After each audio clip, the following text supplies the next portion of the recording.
काली घटा के अंदर, काली घटा के निदानी उजाला, काली घटा के अंदर निदानी उजाला, शंकर तेरी जटा से बहती है गंगाधारा,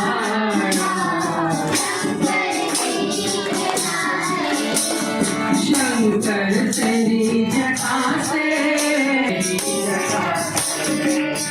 बहती है गंगाधारा, शंकर तेरी जटा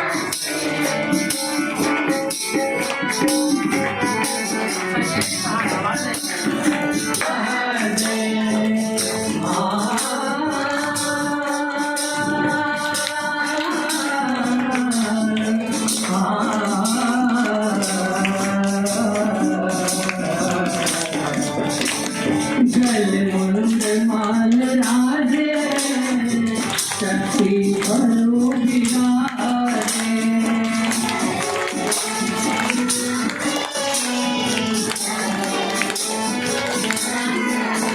हो गल मुंड माल राजे, शक्ति तेरी विराजे,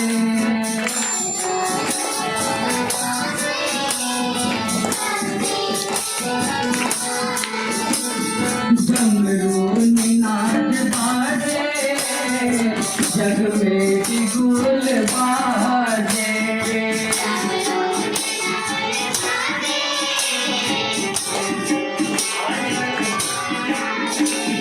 डमरू निनाद बाजे, जग में त्रिशूल धारे,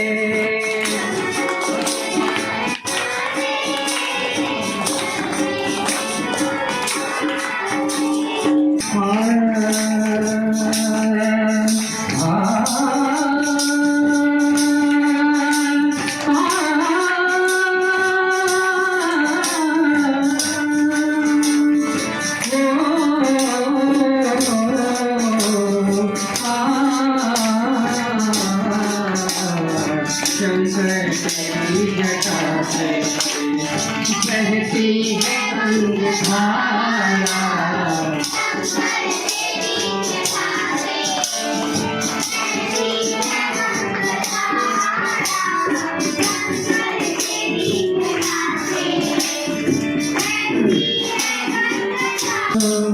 मृग चर्म बदन धारी, विषराज पे सवारी, मृग चर्म बदन धारी, विषराज पे सवारी, मृग चर्म बदन धारी, विषराज पे सवारी,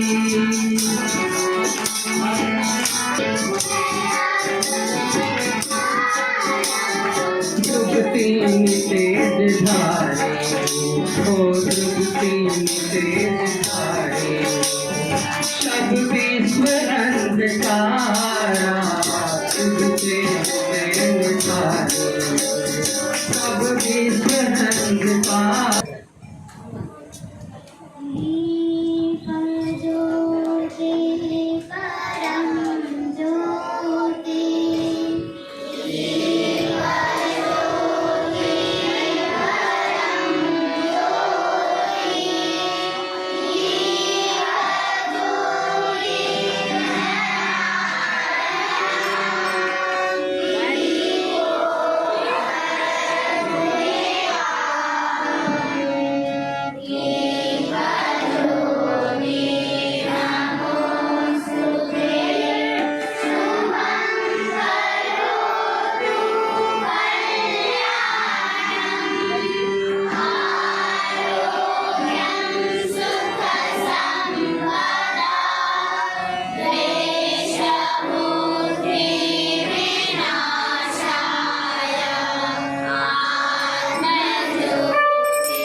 अब जो है सभी आप सब जानते होंगे कि पहले गुरुकुल में क्या होती थी कि पहले घर घर जाकर आपको क्या मांगा जाता था, दीक्षा मांगी जाती थी और उसी से फिर आपका जीवन यापन होता था। उसी प्रकार से गुरु ने बताया भोला को कि जाओ तुम भी दीक्षा प्राप्त करो घर घर जाकर। वह भोला अपने गुरु की बात को मानकर दीक्षा मांगने के लिए घर घर जाकर दीक्षा मांगने लगा। उसी बीच एक घर में पहुंचा भोला जिसमें एक तांत्रिक पूजा कर रहा था। तांत्रिक को जब देखा तो उसके घर को वो खटखटाया और बोला, जब तांत्रिक खोला दरवाजा तो बोला कि हाँ बोलो अब क्या बात है, तुम क्यों आए हो मेरे दरवाजे पे। तो भोला बहुत प्रेम से सरलता पूर्वक उसने कहा कि मुझे दीक्षा दी चाहिए ताकि मेरे आश्रम का, मेरे गुरु का जीवन यापन हो सके। तांत्रिक जो था वो बहुत गुस्सा वाला था। वो बोला, मैं यहाँ पे तुम लोगों को दीक्षा नहीं दूंगा, जाओ यहाँ से। वो भोला डरते हुए वो चला गया। फिर वो आया कि नहीं, मैं अपने गुरु की बात को कैसे छोड़ सकता हूँ, मुझे गुरु ने कहा है कि दीक्षा लेने की। फिर वो तांत्रिक के घर पे आया। फिर वो खटखटाने के बाद फिर वह बोला कि कृपया कर आप मुझे थोड़ी सी भी दीक्षा दे दें, जिससे मेरे गुरु का पालन पोषण जीवन यापन हो जाए। फिर वो तांत्रिक बहुत गुस्से में आ गया। गुस्से में आने के बाद बोला, तुमने मेरे तंत्र को भंग किया, इसलिए मैं तुम्हें श्राप देता हूँ कि जाओ, कल का सुबह का सूरज तुम नहीं देखोगे। अब दीक्षा में तो उसे उसकी मौत मिल गई। अब वह बहुत निराश होकर लौटने लगा और पूरी रास्ता वो सोचते हुए आया कि मैं दीक्षा में अपने गुरु को क्या दूंगा, मौत, मेरी मौत। फिर भी वह आया, निराश होकर बैठा अपने गुरु के आश्रम में। गुरु आए और वह पूछे कि क्या हुआ भोला, तुम इतनी शांत क्यों हो?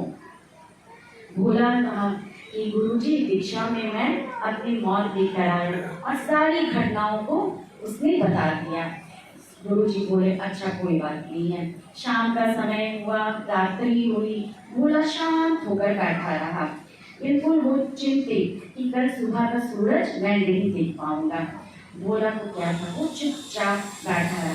गुरुजी आए, वो बोले, चलो भोला, हम लोग मिलकर भोजन कर लेते हैं। लेकिन भोला को तो अपनी मौत की चिंता थी। उसे तो लग रहा था कि कल सुबह का सूरज मैं नहीं देखूंगा। इसलिए वह अपने गुरु को कहा, नहीं गुरुजी, मैं नहीं खाऊंगा, आप खा लीजिए। गुरुजी बोले, ठीक है, मैं जाके खा लेता हूँ। फिर जब सोने का समय आया, रात्रि हो गई, सोने का समय आया, फिर गुरुजी भोला को बोले, चलो भोला, तो हम लोग चलते हैं सोने के लिए। भोला फिर भी चिंतित, हाँ, वो बोला, नहीं गुरुजी, मुझे नींद नहीं आ रही है, आप सो जाइए। फिर वहाँ गुरुजी बोले, ठीक है, मैं सोने के लिए जा रहा हूँ, बस एक काम कर दो भैया, मेरे चरण को थोड़ा सा दबा दो। भोला बोला कि ठीक है, कोई बात नहीं है, गुरुजी की आज्ञा सर्वप्रथम है, मेरी सर्वोपरि है। तो चलो, कल सुबह का सूरज तो मैं नहीं देखूंगा, चलो मैं सोने के लिए चला जाए, मैं गुरुजी के चरण को दबाने के लिए चल देता हूँ, कम से कम अपने गुरु का पुण्य तो कर लूँ। फिर वह गया और चरण को दबाने लगा। गुरुजी ने उस भोला से कहा, भोला, कैसी भी परिस्थिति आए, मेरे चरण को छोड़कर जाना मत। भोला बोला, जी गुरुजी। इस बात को उन्होंने 3 बार दोहराया। भोला, मैं तुम्हें दोबारा बोल रहा हूँ, कैसी भी स्थिति आ जाए, कैसी भी परिस्थिति आ जाए, तुम मेरे चरण को छोड़कर जाना मत। फिर भोला ने कहा, जी गुरुजी, जैसे आपकी आज्ञा। इसी बात को फिर वह 3री बार दोहराया। भोला, मैं तुम्हें आखिरी बार कह रहा हूँ, मेरे चरण को छोड़कर जाना नहीं। भोला ने बोला, ठीक है गुरुजी। वह दबाने लगा उनके चरण को। अचानक आधी बेला बीत गई रात्रि की।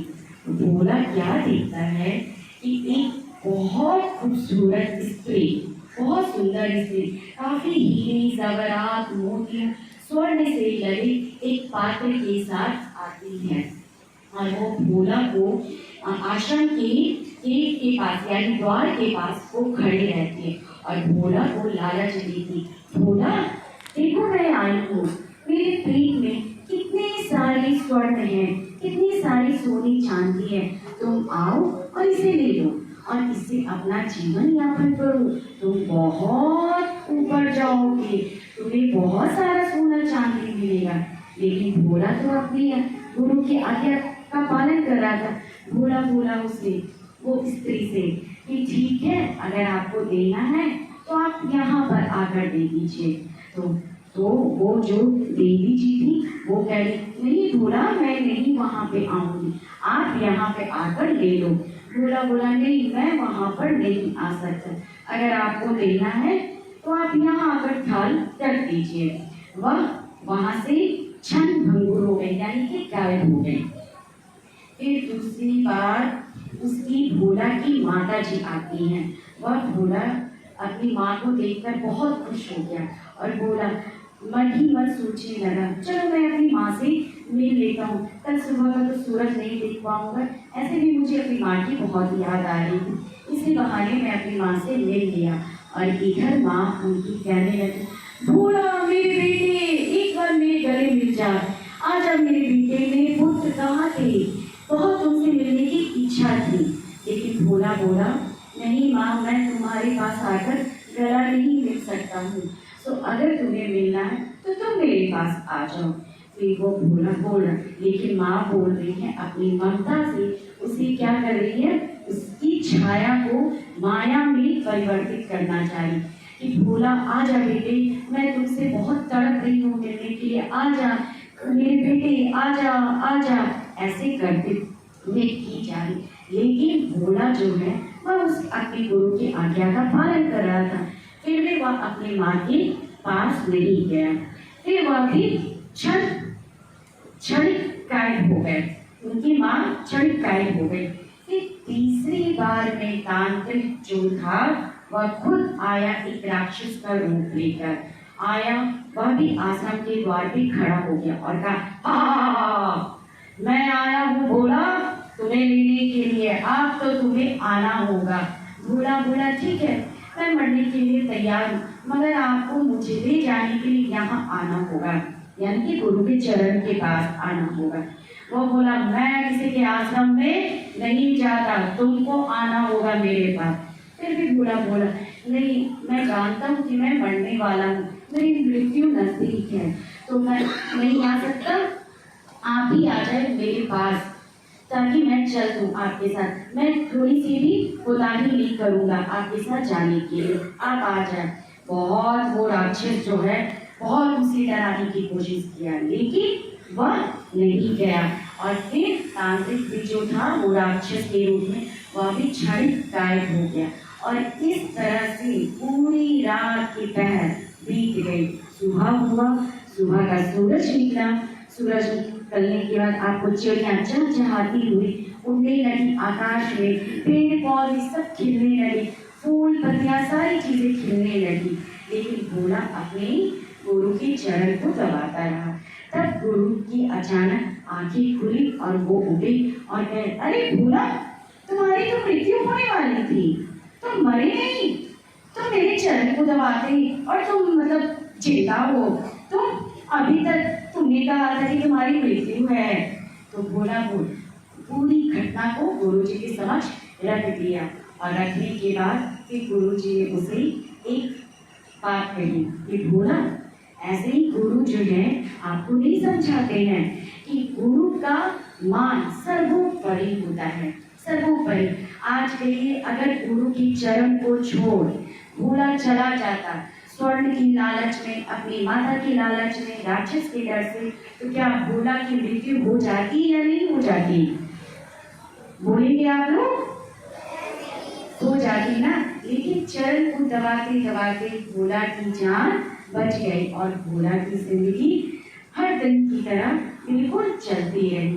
तो बस हमारे गुरु जो है कहीं ना कहीं अगर हमें किसी चीज के लिए मना करते हैं या किसी बात के लिए समझाते हैं, तो इसका मतलब ये नहीं कि उसके पीछे उनका स्वार्थ है, नहीं, कहीं ना कहीं आपकी देख रेख है, आपका सही भविष्य है, तभी आपको गुरु मना करते हैं।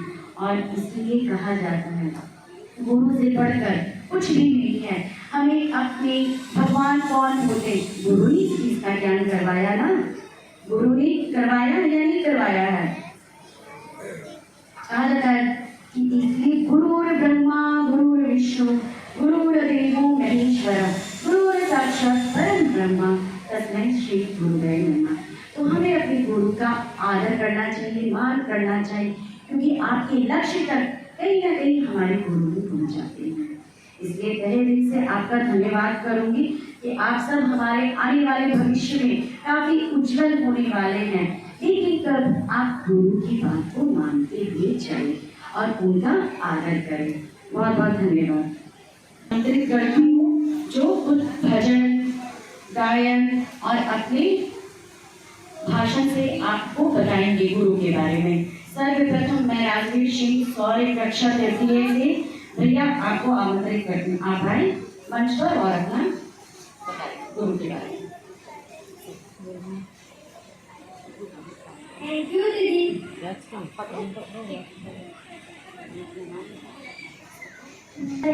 I am reading class 3। आज मैं आप सभी को एक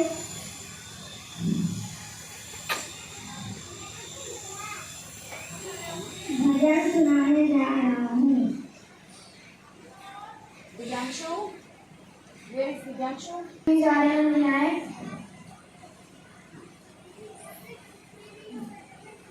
जो बनाए में इंसान और दी सही गलत की पहचान, ये कि उन गुणों को हम करते हैं सत सत प्रणाम।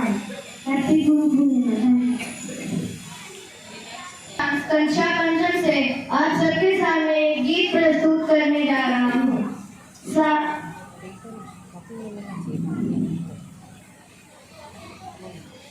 सारे तीर्थ धाम आपके चरणों में, हे गुरुदेव प्रणाम आपके चरणों में।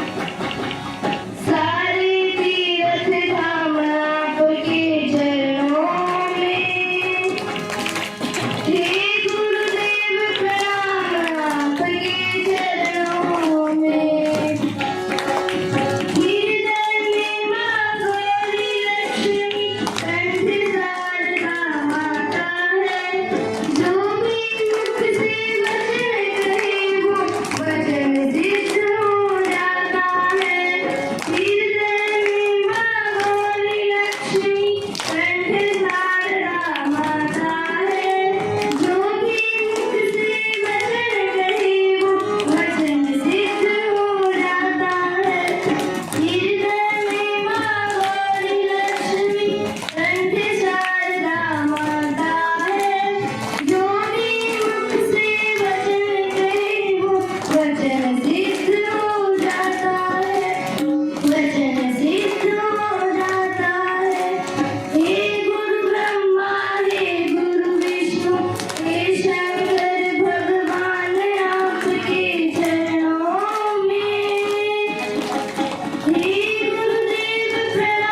गुरु अमृत की यह तन विसकी गुरु अमृत की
Thank you.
गुरु का याद करें।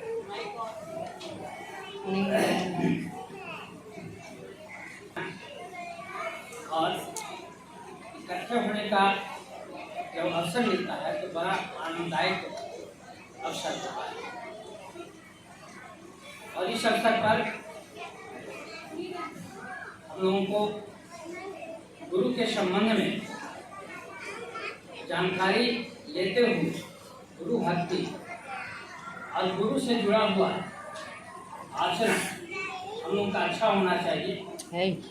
सामाजिक जीवन में, व्यक्तिगत जीवन में और देश जीवन में। अपने कहा गया है कि 3 भक्ति प्रत्येक के लिए आवश्यक होता है। एक ईश्वर भक्ति, भगवान की भक्ति, अदृश्य शक्ति के रूप में या साकार रूप में राम, कृष्ण, विष्णु, साकार रूप में भी, और निराकार रूप में परमात्मा की भक्ति, परब्रह्म की भक्ति इस भक्ति में आता है। राम की भक्ति, कृष्ण की भक्ति इस भक्ति में आता है। तो इस भक्ति जो है आध्यात्मिक दृष्टिकोण से है, यानी कि भगवान की भक्ति हम लोग देखते होंगे कि अपने घरों में किसी देवता की मूर्ति रखी होती है, पूजा घर होता है, वहाँ पर नित्य प्रति प्रार्थना करते हैं, पूजा करते हैं, अच्छा चंदन जो भी है, ये भक्ति किसी को करते हैं। उनको नित्य प्रति हम जो है शुद्ध होकर के, स्नान करके, शुद्ध होकर के, उपवास करके, जैसे भी हो हम भगवान की भक्ति करते हैं। इसको ईश भक्ति करते हैं। ईश्वर की भक्ति या ईश्वर। दूसरी भक्ति है देश भक्ति। इसके बाद दूसरी भक्ति देश भक्ति, देश के प्रति समर्पण का भाव। देश सर्वोपरि है, देश हित में चिंतन होना चाहिए, और देश हित में चिंतन के लिए हमें शुद्ध हृदय से, शुद्ध मन से, जिसके पास इस भक्ति होगी वही शुद्ध विचार कर, देश हित में शुद्ध विचार कर सकता है। अंतःकरण से शुद्ध विचार करना, देश हित में कुछ करना है ना। अपने को समझना चाहिए कि हम देश हित के लिए आए हैं पृथ्वी पर। अपना तो सबको, जानवर भी जो है अपना जीवन यापन करता है और वो किसी न किसी रूप में अपना जीवन चलाते रहता है, अपने बच्चों को भी देखता है। लेकिन हमें जो है विवेक दिया, ईश्वर ने हमें विवेक दिया है, और उस विवेक के आधार पर हमें अच्छा कार्य करना है समाज के बीच में, व्यक्तिगत जीवन में और देश हित में। जब अच्छा करेंगे तो देश हित में होगा। हम सुधरेंगे, देश सुधरेगा। हाँ, हम यदि नहीं सुधरेंगे तो देश भी नहीं सुधरेगा, कोई भी काम अच्छा नहीं हो, घर नहीं सुधरेगा। तो इस भक्ति, देश भक्ति, और उसके बाद तीसरी भक्ति है गुरु भक्ति, गुरु की भक्ति। और गुरु की भक्ति में भी समर्पण है। समर्पण, ये तीनों भक्ति में समर्पण होता है। इस भक्ति में भी समर्पण है, देश भक्ति में भी समर्पण है, और गुरु भक्ति में भी समर्पण है। सब आरुणि की कथा आप लोग जानते हो। आरुणि कितने समर्पित थे। आरुणि की कथा एक गुरुकुल में पढ़ते थे, गुरु आश्रम में रहते थे। गुरु आश्रम में नित्य प्रति जो है उसकी ईंधन की व्यवस्था, उसके पूजन सामग्री, फूल की व्यवस्था, जल की व्यवस्था सारे शिष्यों को करना होगा आश्रम में। तो आरुणि को गुरुजी आदेश दिए कि बेटा तुम जाओ, आज वहाँ जंगल से लकड़ियाँ लेकर के आओ, ईंधन के लिए। वो भी चाहिए, घर में ईंधन के बिना कैसे भोग लग सकता है, भोग बन कैसे सकता है ना। तो भोग समझो, ईश्वर को भी ईश्वर को समर्पित किया जाता है। भोग जो कुछ बनता है घर में खाने की सामग्री वो ईश्वर को दिया जाता है। ईश्वर को समर्पित करने के बाद हम लोग ग्रहण करते हैं। तो भोग सामग्री बनाने के लिए जो है जंगल से लकड़ियाँ लाने के लिए आदेश आदमी चला गया जंगल में और वो ढूंढते ढूंढते लकड़ियाँ लाने की व्यवस्था कर लिया। लेकिन देखा कि एक बांध जो है वो टूटने का कगार पर, और यदि वो बांध टूट जाता तो पूरा आश्रम और वहाँ पर रहने उस बस्ती में रहने वाले सभी की जान खतरे में बह जाती। जीव जंतु जानवर जो गायें थी वहाँ परमात्मा में गाय भी रहती थी वो भी बह जाती। तो उसकी सुरक्षा के लिए उन्होंने तक ये बांध यदि टूट जाता है तो इस बांध को टूटने के बाद जो है सारा नष्ट हो जाएगा, कुछ भी नहीं रहेगा। तो उसने सोचा काफी उपाय किया उसको रोकने का, लेकिन पानी जो है पानी बहना, अब बांध टूटने वाला था, पानी जो है निकलने वाला था। उपाय उसको कुछ नहीं लगा। अब सोचा कि मैं ही यहाँ पर ये हार जहाँ से बहने वाला है वहाँ पर जो मैं ही सो जाता हूँ। और वो जो है बांध को पानी को रोकने के लिए बांध के किनारे वो जो है अपने को पानी रोकने के लिए ले गया। अब यहाँ तो आश्रम में हो रहा है कि कहाँ आदमी कहाँ चला गया, अभी तक नहीं आया है, इंतजार हो रहा है। सभी बच्चे और सब लोग व्यग्र हैं, कहाँ चला गया। गुरुजी अब कुछ लोगों के साथ उधर चले जंगल की ओर, जहाँ से लकड़ियाँ लानी होती थी उधर चले। और उधर चले तो उन्होंने देखा कि आदमी जो है बांध को पानी को रोकने के लिए बांध के किनारे वो जो है सोया हुआ है। अब सोचिए कि रात भर वो उसमें सोया हुआ रह गया और तब पानी जो है रुका रह गया, पानी नहीं बहने दिया। और ये सब करनी है, और ये इस दृष्टि से सारे अध्यात्म का अंश है, सार है, पुस्तक कथी है। और महाभारत से लिया हुआ, महाभारत में अर्जुन को जो कृष्ण भगवान बताए हैं, जो उपदेश दिए हैं, वो सारा श्रीमद् भागवत गीता में। तो ये जो है अपना सनातन धर्म का एक मूल ग्रंथ है, श्रीमद् भागवत गीता। तो व्यास अपने गुरु व्यास के द्वारा आज के दिन हम याद करते हैं और इन ग्रंथों का अध्ययन निरंतर नित्य प्रति करें तो हमारा जीवन श्रेष्ठ। बहुत आप लोगों ने सुना भजन कीर्तन और भाषण। मैं एक कहानी कह करके अपनी बात को समाप्त करूंगा। एक बार क्या हुआ कि किसी गुरुकुल में, पहले गुरुकुल चलता था, विद्यालय नहीं गुरुकुल, गुरुकुल के विद्यार्थी लोग जो थे उनको 25 वर्ष जब पूरा होता था तो अपने विद्यालय से, गुरुकुल से अपने घर जाते थे। तो गुरुजी ने कहा कि देखो भाई इस बार गुरुदक्षिणा बढ़िया देना। लोग गुरुदक्षिणा देकर के जाते थे और गुरुदक्षिणा में जितना ज्यादा से ज्यादा कीमती सामान हो वो ला करके देना, जितना ज्यादा कीमती हो सके। और 1 महीने का सबको समय दिया गया और 1 महीने के बाद वो कीमती सामान लेकर के आना है। सारे के सारे विद्यार्थी चले गए। हाँ, गुरुजी ने एक बात शर्त रखा कि जो भी लाना है सामान वो अपने घर का नहीं, चोरी करके लाना है। चोरी करके, सुनो बच्चों, चोरी करके लाना था और चोरी करके कोई देखे नहीं, ये शर्त था गुरुजी का। तो सारे विद्यार्थी चले गए। जब गुरुदक्षिणा का दिन आया तो सारे विद्यार्थी आए, यही गुरु पूर्णिमा का दिन था। सारे के सारे विद्यार्थी आए और एक एक करके गुरु को जो सामान चोरी करके लाए थे वो देने लगे। सारे के सारे लोगों ने एक से कीमती सामान दिया। एक बच्चा जो था वो चुपचाप बैठा रहा। गुरुजी ने कहा क्या बेटा तुम गुरुदक्षिणा नहीं दोगे?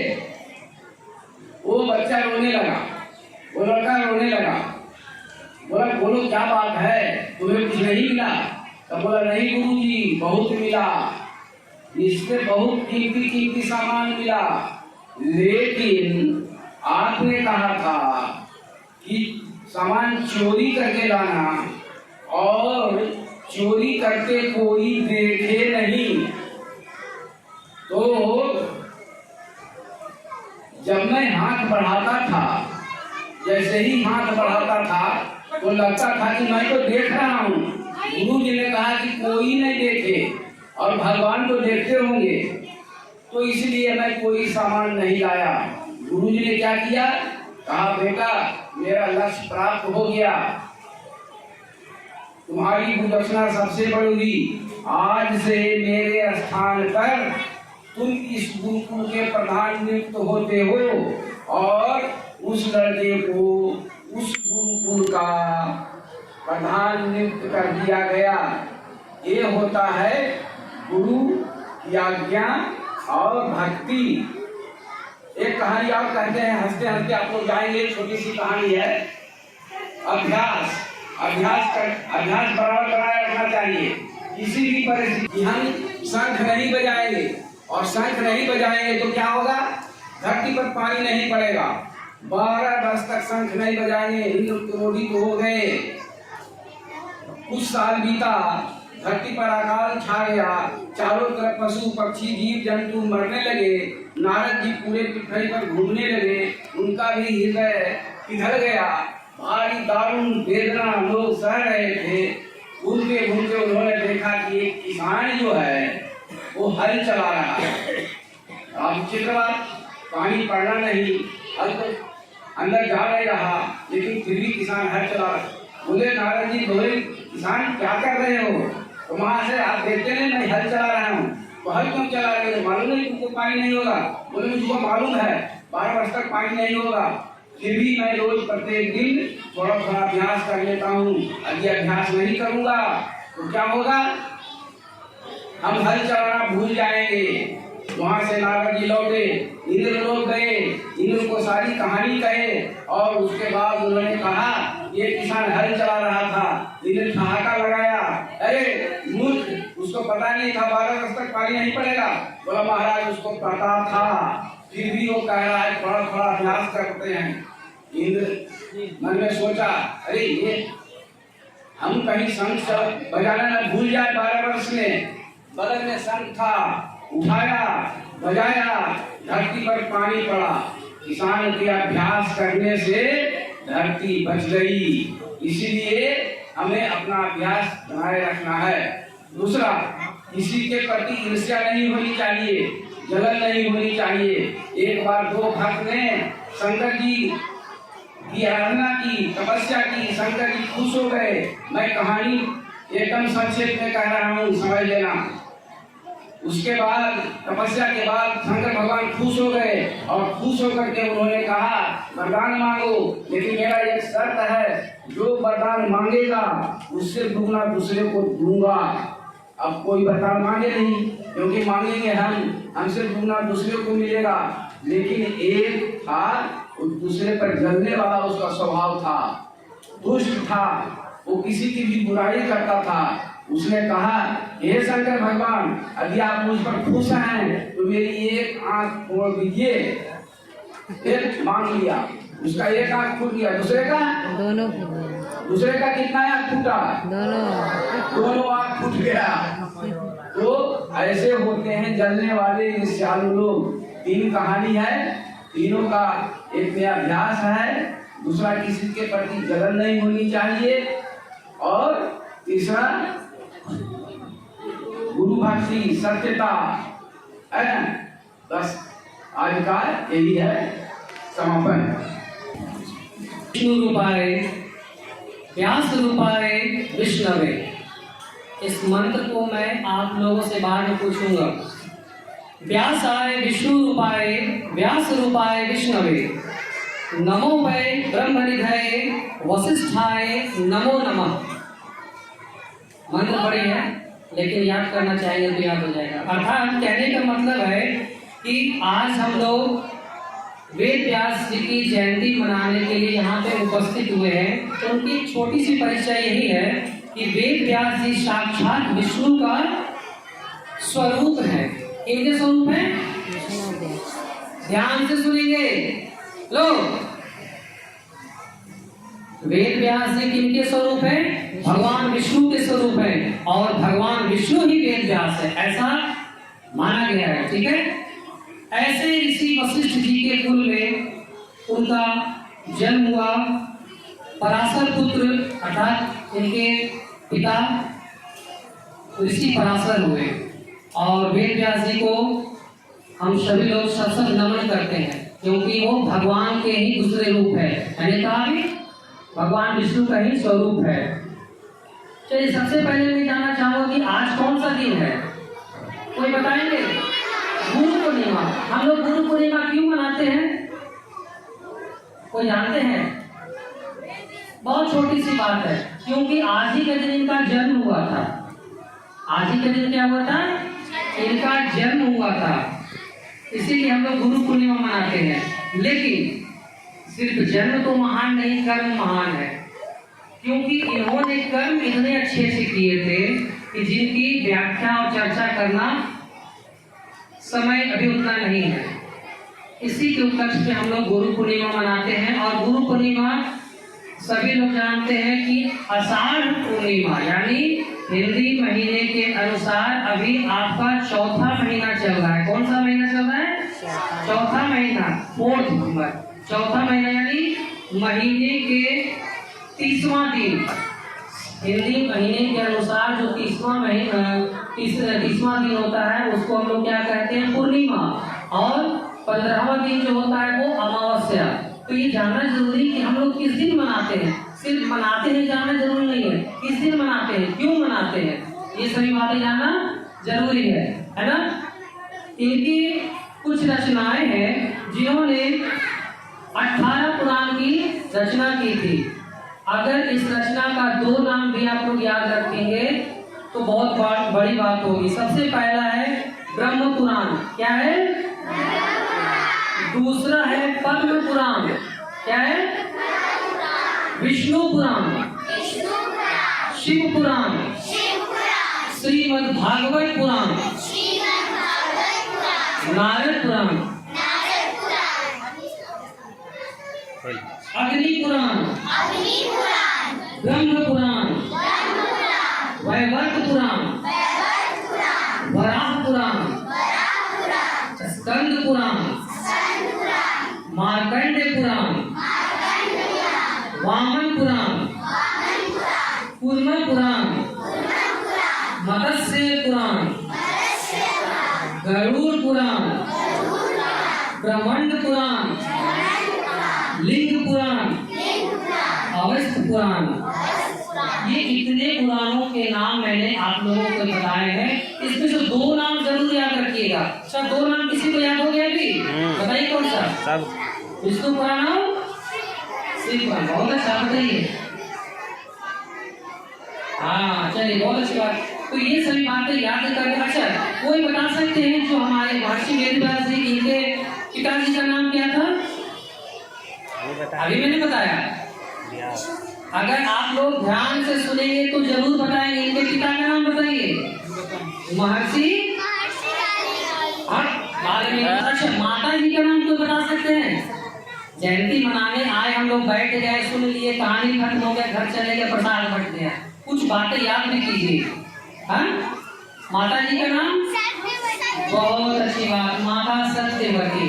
तो ये सभी बातें याद रखने योग्य है कि हम लोग जिनका जन्मदिन मनाते हैं उनके बारे में कुछ बातें याद जरूर रखना चाहिए। ठीक है, कहा गया है कि महान महाकाव्य महाभारत के रचयिता वेद व्यास सनातन धर्म के प्रथम और महान आचार्य थे। किस धर्म के महान आचार्य थे? कौन सा स्थान था? प्रथम स्थान था और महान आचार्य थे। और 4 वेदों को वर्गीकृत करने के 18 पुराणों को, जिन्होंने महाभारत सहित का पाठ क्या किया था? वर्गीकृत करके 4 वेदों को। अच्छा, 4 वेद कौन कौन सा नाम बता सकते हैं आप लोग? बताइए। हाँ,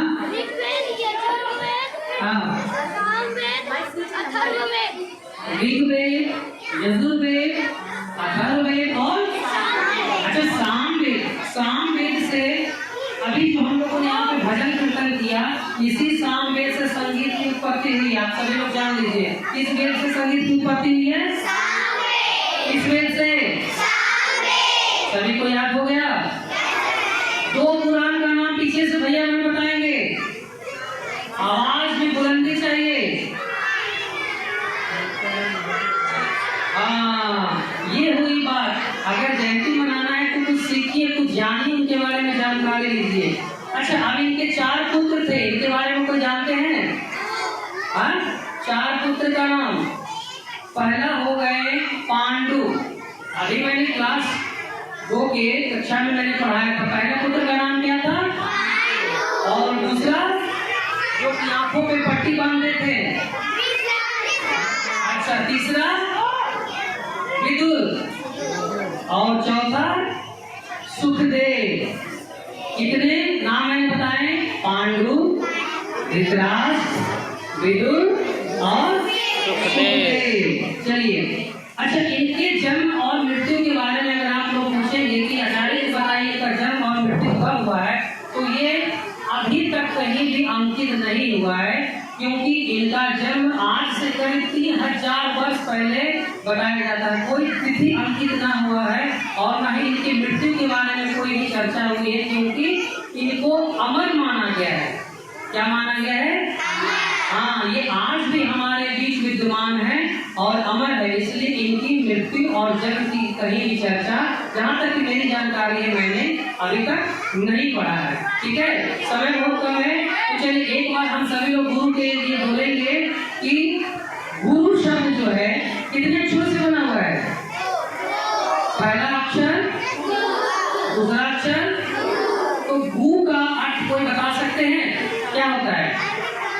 गु का अर्थ अंधकार और रू का अर्थ प्रकाश, अर्थात अंधकार से प्रकाश की ओर, है ना? तो अंधकार का मतलब क्या हुआ? क्या आपके जीवन में ये बल्ब अभी बुझ जाएगा कि अंधकार हो गया? ये नहीं अंधकार हुआ, यानी जन्म लेने के बाद हमारे जीवन में जो अज्ञानता होती है, यानी हम किसी चीज को नहीं जानते। छोटे बच्चे जो होते हैं, अगर उनके सामने आग दे दीजिए, वो आग को छू देंगे, पानी दे दीजिए, पानी कहाँ से लाएंगे? तो उनसे परहेज कैसे हो जानेंगे? जब तक गुरु उनको नहीं बताएंगे, कैसे उनके बीच में समानता आएगा? तो वो हमारे जन्म लेने के बाद जो हमारे बीच अज्ञानता होती है, हम किसी चीज को नहीं जानते, उसी को मिटाकर ज्ञान की रोशनी भरना। किसकी रोशनी भरना? तो यही हो गया गुरु का अर्थ। तो गुरु को सभी लोग मानते हैं, नहीं मानते हैं? तो अगर मानते हैं तो आज आप लोग क्या करने आए हैं? क्या करने आए हैं? गुरु पूर्णिमा मनाने आए। तो आज के दिन इसीलिए भी कहा गया है कि आज के दिन हमारे महर्षि वेद व्यास जी का जन्म हुआ था, इनकी जयंती है। इनकी जयंती है जो हम गुरु दक्षिणा के रूप में मनाते हैं।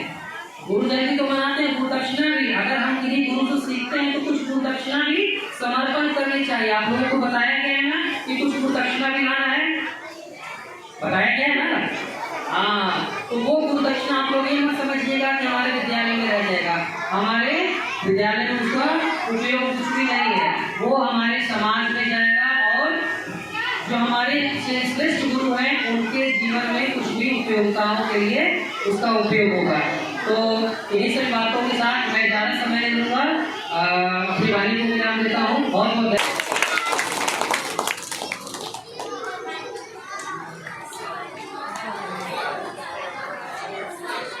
अतिथि गणों का बहुत बहुत मैं धन्यवाद देती हूँ। और बच्चों, एक चीज और मुझे पूछना था, सब बातें तो हो गई, कहानियाँ हो गई, वेद व्यास के बारे में आप लोगों ने जाना। एक और चीज, वेद व्यास जी सबसे श्रेष्ठ गुरु थे, श्रेष्ठ गुरु माना जाता था, इसीलिए इस अवसर पर जयंती मनाई जाती है, शिक्षक दिवस मनाया जाता है। और एक और चीज, सबसे प्रथम गुरु कौन है आपके? कोई है तो बताएंगे? जन्म से लेकर आप स्कूल के आने तक कौन आपको सिखाते हैं? तो माता पिता ही हमारे प्रथम गुरु हैं। धन्यवाद।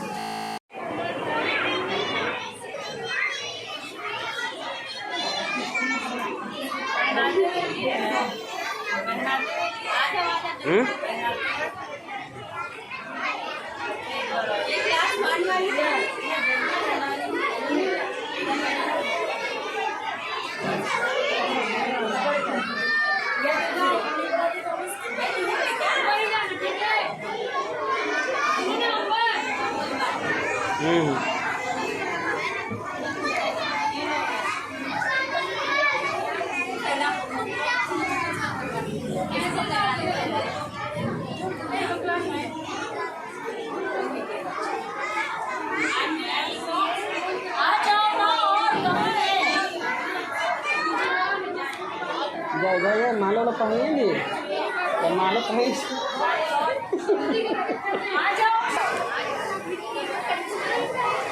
चलिए नवंती जी का बढ़िया लग रहा है। नवंती जी आपका बढ़िया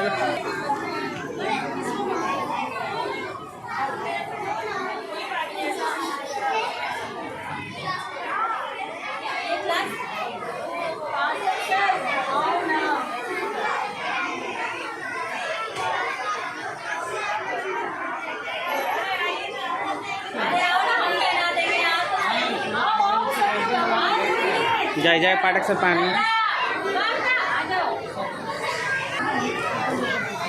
हमको इसी पहना दी। हम अपना हम क्या लेंगे, मेरा नहीं फोटो आता है। छोड़िए नहीं नहीं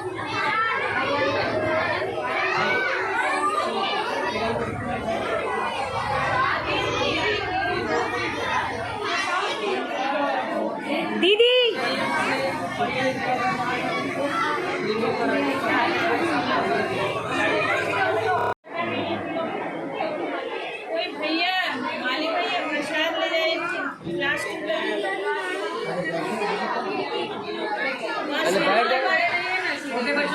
दो तीन बच्चे से कलिया से टच करवाइए ना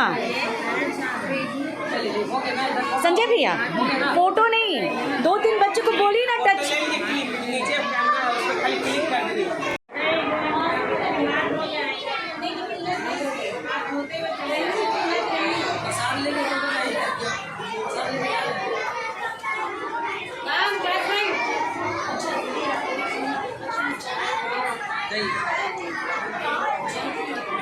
लंच करेंगे आपको, लास्ट टाइम आपको तो लंच करना है।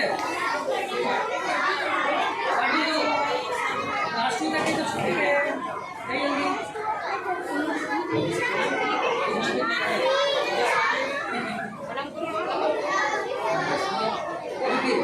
आइए जल्दी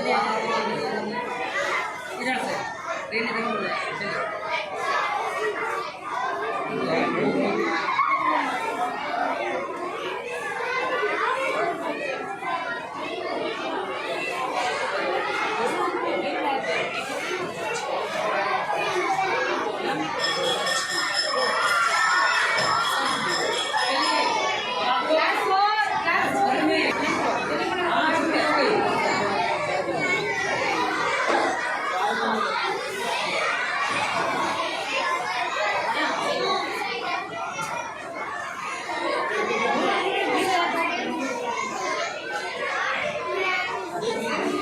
प्रसाद लिए जय खिलाए जय जय हाँ जय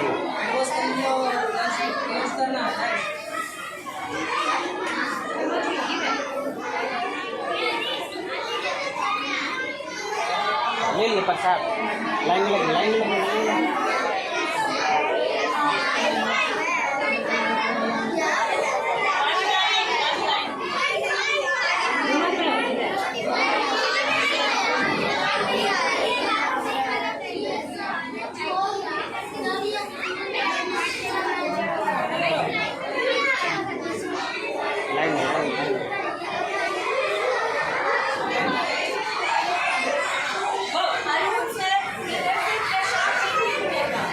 हो रहा है, सब हो रहा है।